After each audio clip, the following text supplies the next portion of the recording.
So, you found the perfect school in Madrid, and all of a sudden somebody mentions empadronamiento, and you think, what is this?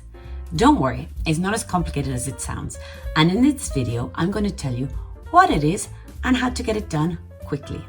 I'm Sinead Galvin from Steps into Spain, and I help international families find the school that makes the most sense for their child here in Madrid.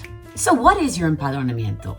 Your certificate de empadronamiento, or your padrón, really means it's an official registration of you and your family living in an address here in Spain. Everybody's got to do this, both foreign people and Spanish people. This piece of paper, once you've registered, you'll get your certificado de empadronamiento. And this piece of paper is essential for school applications, but not all, and other things like the health center, and there's lots of other institutions that it is very important for. So it's important for school applications. For public and concertado schools, you must be empadronado. This is really a way of showing that you're actually living here in Spain and you're no longer here as a tourist.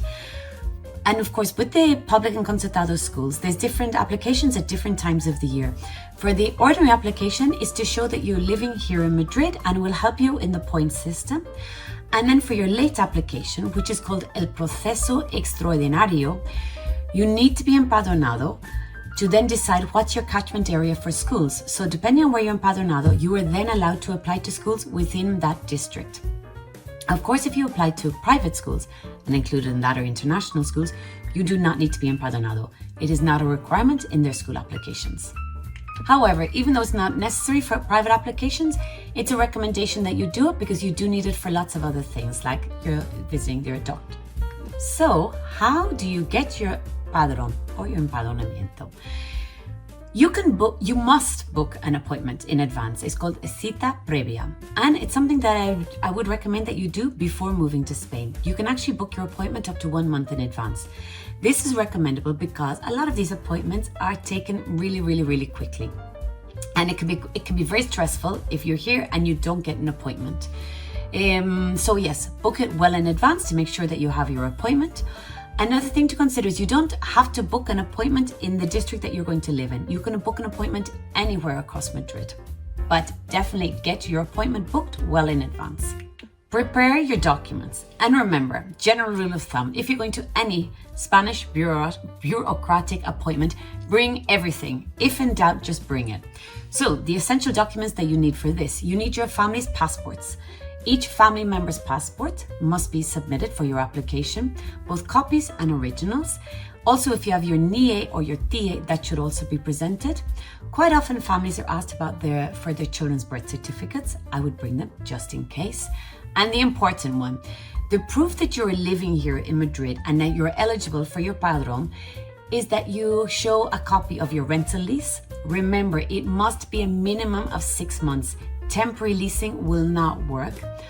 Or another way of showing that you're living in a property is that your name on a utility bill, or that the owner of the property accompanies you to the appointment and shares that you are going to be living with them in their property.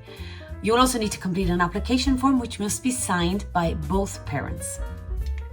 The process is actually very quick. It's getting your documents together, obviously renting a property here in Madrid, and getting your appointment that takes a long time. Once you're in the ayuntamiento and you get your appointment, you get your certificado in about 10 minutes. Ask for several copies. And if possible, rather than getting it individual, get familiar. So all of the family's names are on one piece of paper, which, let's think about it, guys. We're gonna save some trees. Common mistakes to avoid. Short-term rentals will not work. Airbnb will not work for your padrón. It must be at least 6 months. Sometimes just one parent signs the application form. Error. Both parents must sign the application form. Another mistake is that people do not have the correct paperwork with them on the day of their appointment. Do, and check it, because quite often if you do not have the correct paperwork, they'll make you come back some other date.